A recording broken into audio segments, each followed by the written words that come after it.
आज की क्लास में अपने बात करेंगे भी जो बोर मॉडल है, बोर मॉडल के अनुसार उनकी त्रिज्या कितनी आती है इलेक्ट्रॉन की, कक्षा वेग की, ठीक है, उसका वेग कितना आता है, उसकी ऊर्जा कितनी आती है, ये सब की बात करनी। ठीक है, तो जैसे अगर अपने सबसे पहली हेडिंग की बात करें इलेक्ट्रॉन की कक्षीय त्रिज्या की, तो अगर अपने बात करें कक्षीय त्रिज्या की तो बोर ने तीन अभिक्रिया दी। पहला अभिक्रिया तो उसने ये कहा भी जो के जेड ई स्क्वायर बटे आर स्क्वायर है वो बराबर होना चाहिए एम स्क्वायर बटे आर के, क्योंकि वर्ताकार पक्ष में गति करता है। दूसरा उसने ये कहा भी जो एम वी आर है कोणीय संवेग है वो बराबर होता है एन एच अपॉन 2 पाई के। ठीक है, तीसरा उसने ये कहा भी जो E N two minus E N one है वो बराबर होना चाहिए एच सी बटे लैम्डा के। तो अगर मैं बोर के प्रथम और द्वितीय अभिक्रिया के अनुसार बात करूं तो प्रथम अभिक्रिया अपने को ये बात कहता है कि जो एम वी स्क्वायर बटे आर है वो बराबर होना चाहिए के जेड ई स्क्वायर बटे आर स्क्वायर। ठीक है, तो यहां से अगर आर से एक आर कैंसिल आउट हो रहा है तो ये बच गया अपने पास M V square equal to K Z E square बटे आर, इसको इक्वेशन 1 मान। ठीक है, उसके बाद बोर ने द्वितीय अभिक्रिया क्या कहा, द्वितीय अभिक्रिया में ये कहा कि जो एम वी आर है वो होता है एन एच अपॉन 2 पाई के इक्वल। ठीक है, तो यहां से अगर मुझे मान निकालना है त्रिज्या यानी वैल्यू किसकी चाहिए आर की, तो v को हटाना पड़ेगा। तो यहां से v का वैल्यू निकालो तो v इक्वल टू क्या आ गया N H upon 2 pi M are. ठीक है, तो अगर ये आया तो इसके बाद इसको सोल्व करो, तो यहाँ पे ये ले लें इक्वेशन 2। तो अगर मैं 2 नंबर से v का वैल्यू 1 नंबर में रख दूं तो मैं काम में ले रहा हूं समीकरण 1 व 2 से। अगर 1 और 2 से काम में लूं तो पहली समीकरण है अपने पास एम वी स्क्वायर बराबर के जेड ई स्क्वायर बटे आर। तो m का v का वैल्यू रख दो, v का वैल्यू रखूं तो v का वैल्यू अपने पास N H upon 2 pi M are. ठीक है, और इसका क्या आना चाहिए स्क्वायर इक्वल टू आना चाहिए के जेड ई स्क्वायर बटे आर। तो यहाँ पे अगर इसको सोल्व करूं तो ये बन गया M N N square H square upon बढ़ गया 4 पाई स्क्वायर एम स्क्वायर और आर स्क्वायर इक्वल्स टू, अगर k को देखूं तो k को लिख सकता हूं 1/4 पाई एप्सिलॉन नॉट, k को 1/4 पाई एप्सिलॉन नॉट, ऊपर है z ई स्क्वायर बटे आर। तो अगर एक आर से एक आर कैंसिल आउट, 4 से 4, एक पाई से पाई, एक एम से एक एम, तो अपने पास बच गया N square H square upon में pi M R equals to Z E square upon epsilon nought. तो अगर अपने को वैल्यू आर की चाहिए तो इसको उल्टा करने इसको, तो उसको ये लिख सकते हैं पाई एम आर अपॉन में N square H square equals to epsilon nought upon Z E का स्क्वायर। तो इसको आर के लिए क्या आना चाहिए, आर के लिए आना चाहिए epsilon not an square H square upon में Z E square pi M are. तो अगर आर की बात करूं तो एप्सिलॉन नॉट का मान नियत होता है, तो एप्सिलॉन नॉट बार है, एच होता है प्लांक नियतांक जिसका वैल्यू भी फिक्स होता है, जेड परमाणु का अलग अलग हो सकता है, ई का वैल्यू फिक्स होता है, ई का स्क्वायर पाई का वैल्यू फिक्स होता है, इलेक्ट्रॉन का द्रव्यमान भी फिक्स होता है। ठीक है, सॉरी आर पे, ठीक है, तो यहाँ पे पाई ये वैल्यू तो सारी क्या है नियतांकों में, एप्सिलॉन नॉट नियतांक हो गया, एच स्क्वायर नियतांक हो गया, ई स्क्वायर नियतांक हो गया, पाई भी नियतांक, एम भी नियतांक, तो बच कौन गया एन स्क्वायर बटे जेड।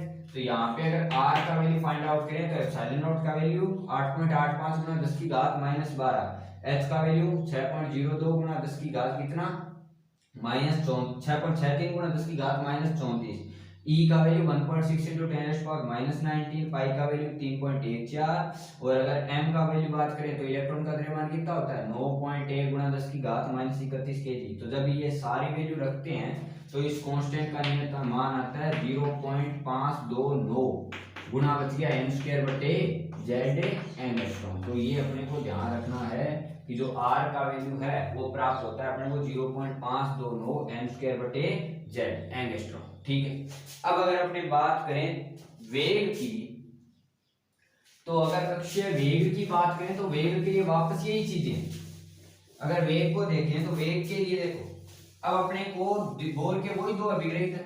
तो अगर यहाँ पे देखें भी कक्षा का वेग ज्ञात करना है इलेक्ट्रॉन का,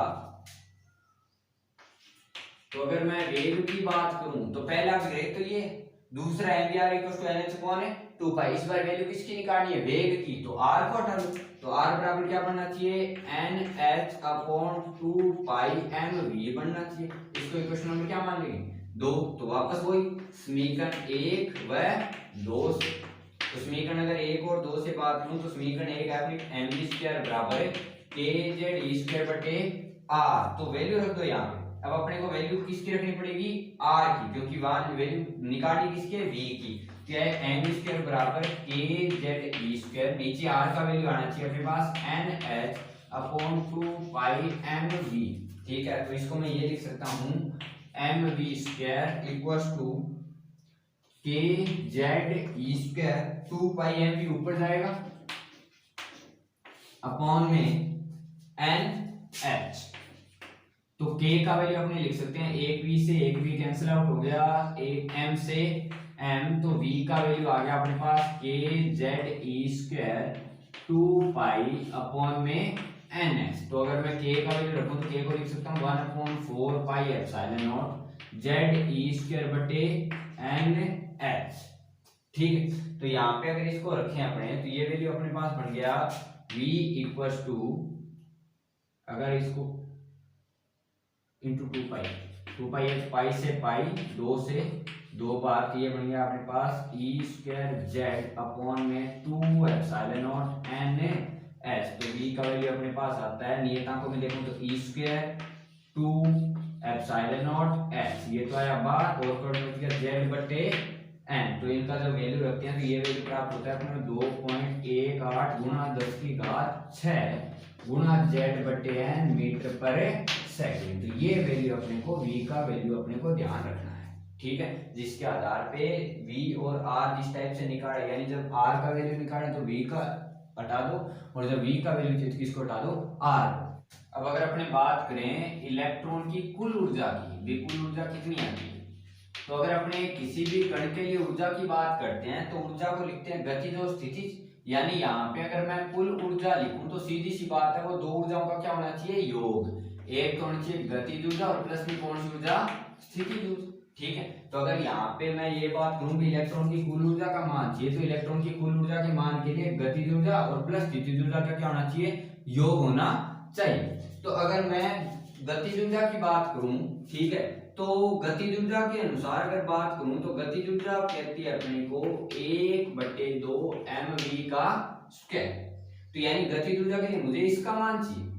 और अगर मुझे स्थितिज ऊर्जा की बात करूं तो यहाँ पे दो आवेश है, एक तो है इलेक्ट्रॉन और एक कौन है नाभिक। तो अगर दो आवेश है कहीं पे A और B, तो उसके लिए जो स्थितिज ऊर्जा का मान कितना आता है, उसके लिए स्थितिज ऊर्जा मान आता है Q1 Q2 बटे R। तो यहाँ पे अगर मैं देखूं तो Q1 है, तो एक तो कौन है इलेक्ट्रॉन, लेकिन इलेक्ट्रॉन का आवेश किसका माइनस का, और यहाँ पे माइनस का ही पुट करना पड़ेगा। क्यों, क्योंकि जो राशि अपने निकाल रहे हैं स्थितिज ऊर्जा वो राशि कैसी है अदिश राशि। ठीक है, तो इसलिए किसका निशान है माइनस का के ई। दूसरा कौन है नाभिक, तो नाभिक पे अपने बात की थी किसके बराबर होता है जेड ई, और नीचे क्या आता है आर, तो स्थितिज ऊर्जा का मान आ गया के माइनस का के जेड ई स्क्वायर बटे आर। तो अगर मुझे कुल ऊर्जा का मान चाहिए तो अतः अगर टोटल ई की बात करूं तो टोटल ई होना चाहिए के ई प्लस पीई, यानी गतिज ऊर्जा प्लस है स्थिति गतिज ऊर्जा का मान कितना है 1/2 mv का स्क्वायर, ये बन गया माइनस का के जेड ई स्क्वायर बटे आर। ठीक है, इसको समीकरण नंबर 1 मान रहा हूं। तो अगर मैं बोर के पहले अभिग्रहित की बात करूं तो बोर का पहला अभिग्रहित अपने को ये बात कहता है कि जो mv स्क्वायर बटे आर है वो बराबर होना चाहिए के जेड ई स्क्वायर बटे आर स्क्वायर के। ठीक है, तो पहले अगर आर काटूं तो यहां से जो mv स्क्वायर है उसका वैल्यू कितना आ गया के जेड ई स्क्वायर बटे आर। ये समीकरण नंबर 2 मान लूं, तो समीकरण 2 व 1 से अगर समीकरण 2 और 1 से बात करूं तो 2 का वैल्यू जो mv स्क्वायर है वो कितने में रख दें 1 में रख दें। तो यहाँ पे ये लिख सकता हूँ क्या बी जो कुल ऊर्जा है वो आ रही है अपने पास 1/2 mv स्क्वायर माइनस के जेड ई स्क्वायर बटे आर। तो यहाँ पे वैल्यू पुट करो, ये बन गया 1/2 mv स्क्वायर की जगह मैं ये लिख सकता हूँ के जेड ई स्क्वायर बटे आर माइनस के जेड ई स्क्वायर बटे आर। तो यहाँ पे अगर देखो तो के जेड ई स्क्वायर बटे आर कौन आ सकता है, तो यहाँ पे कितना बचा 1/2 माइनस 1, तो ये आ गया के जेड ई स्क्वायर बटे आर, ये माइनस का 1/2।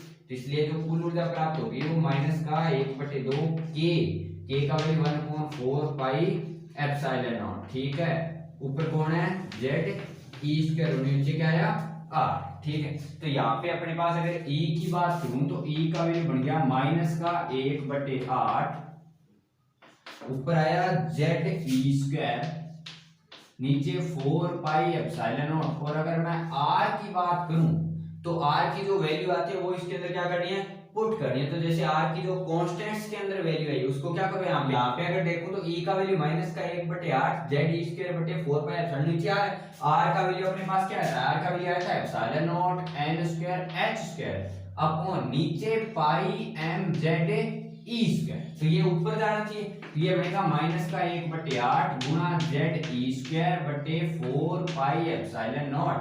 ये बन गया अपने पास पाई एम जेड ई स्क्वायर और बटे में epsilon not an square H square. तो यहाँ पे अगर बात करूं तो ये पाई से पाई और तो कोई चीज कट नहीं रही। ठीक है, तो अपने पास बन गया वैल्यू बन गया माइनस का 1/8 जेड स्क्वायर एम ई की घात कितनी बन गया 4, नीचे बन गया एप्सिलॉन नॉट का square N square H square. तो यहाँ पे अगर मैं ई की बात करूं तो जो नियतांकों में आ रहा है 1/8 एम ई की घात 4 एप्सिलॉन नॉट का स्क्वायर एच स्क्वायर और आगे बन गया जेड स्क्वायर बटे एन स्क्वायर। ठीक है, तो यहाँ पे अगर मैं वैल्यू रखूं ये की तो ये सारे नियतांक इनका वैल्यू रखने पे प्राप्त होता है अपने को माइनस का 13.6 गुणा जेड स्क्वायर बटे एन स्क्वायर इलेक्ट्रॉन वोल्ट। तो ये आता है ऊर्जा। लेकिन एक चीज यहाँ पे थोड़ा सा ध्यान रखना है, ये जो ऊर्जा है वो किसके लिए है माइनस की। तो यहाँ पे जो माइनस चिन्ह है वो इस चीज को दर्शाता है कि उस इलेक्ट्रॉन के पास इतनी ऊर्जा की क्या है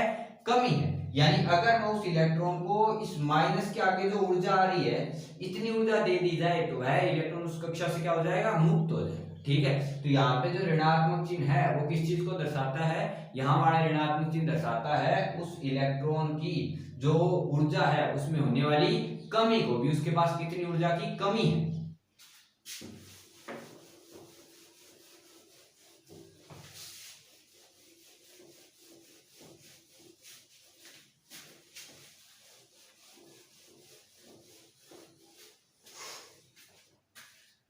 अब अगर अपने बात करें कक्षीय उसकी आवर्ती की, तो अगर अपने इलेक्ट्रॉन की आवर्ती की बात करें तो जो आवर्ती है वो अपने लिखते हैं 1/आवर्त का। तो अगर यहाँ पे आवर्ती ज्ञात करें तो उसको 1/आवर्त का लिखेंगे। तो आवर्ती को जैसे मैंने f से लिखा तो वो आना चाहिए 1/t। तो आवर्त काल का मतलब होता है एक चक्कर में लगने वाला समय। तो अगर मैं इलेक्ट्रॉन की बात करूं तो इलेक्ट्रॉन कैसी कक्षा में चलता है वर्ताकार। तो वर्ताकार का मतलब एक चक्कर में कितनी दूरी तय करनी चाहिए उसको 2 पाई आर, उसकी परिधि के बराबर। तो दूरी तो कितनी आनी चाहिए 2 पाई आर, क्योंकि समय को दूरी बटे 4 तो लिखेंगे और टी का मतलब एक चक्कर के अंदर। तो नीचे अगर इसका दूरी तो है 2 पाई आर, वेग कितना माना आपने v। तो यानी अगर आवर्ती की बात करूं तो वो बनना चाहिए v/2 पाई आर। ठीक है, तो यहाँ पे जो v/2 पाई आर आया है इसके अंदर v और r की वैल्यू पुट करो। ठीक है, तो अगर मैं यहाँ पे v और r यहाँ पे अगर मुझे आवर्ती निकालनी है तो आवर्ती के लिए v/2 पाई आर, उसके लिए एक वैल्यू किसकी चाहिए v की और एक किसकी r की। तो अगर v की वैल्यू की बात करूं तो v का वैल्यू अपने पास क्या था e²z/2 एप्सिलॉन नॉट nh। ठीक है, और इसी के आधार पे अगर r की बात करें तो r का वैल्यू अपने पास क्या था r का वैल्यू था अपने पास एप्सिलॉन नॉट। ठीक है, और आगे क्या था n²h² upon pi m z E square. ठीक है, तो यहाँ पे इन दोनों का वैल्यू पुट करो। तो अगर मैं दोनों का वैल्यू पुट करूं तो f का वैल्यू आना चाहिए अपने पास e²z अपॉन में 2 एप्सिलॉन नॉट nh अपॉन में इसकी जगह 2 पाई और r की जगह वैल्यू आना चाहिए epsilon not n²h² upon pi m z E square. तो बाद में इसका आगे सोल्व करें अपने तो ये वैल्यू बनेगा अपने पास f equals to e²z upon में 2 एप्सिलॉन नॉट nh। ये जो नीचे वाला है वो ऊपर जाना चाहिए। ठीक है, तो यहाँ पे नीचे और क्या बनेगा गुणा 2 पाई एप्सिलॉन नॉट n²h² और जो सबसे नीचे वाला वो जाएगा ऊपर जो आया गुणा पाई m z ई स्क्वायर। ठीक है, तो यहाँ से अगर सोल्व करें तो पाई से पाई कैंसिल आउट, तो ये बन गया अपने पास जेड स्क्वायर एम ई की घात 4 नीचे 2 4 एप्सिलॉन नॉट का स्क्वायर एन की घात 3 और एच की घात की थी 3। तो यहाँ पे अगर नियतांकों की बात करूं तो एम ई की घात 4 एप्सिलॉन नॉट का स्क्वायर एच की घात की थी 3, तो गुना कितना आता है जेड स्क्वायर बटे एन स्क्वायर। यहाँ पे सीधा सा अपने ये है, अभी इसका वैल्यू नियतांकों वैल्यू पुट करेंगे तो ये जो एफ है वो समानुपाती आ रहा है किसके, जेड स्क्वायर के, और व्युत्क्रमानुपाती आ रहा है किसके, एन की घात कितने के 3 के। तो अपने को ये ध्यान रखना है कि जो आवर्ती है वो जेड स्क्वायर के तो समानुपाती होती है और एन की घात 3 के क्या होती है, व्युत्क्रमानुपाती होती है।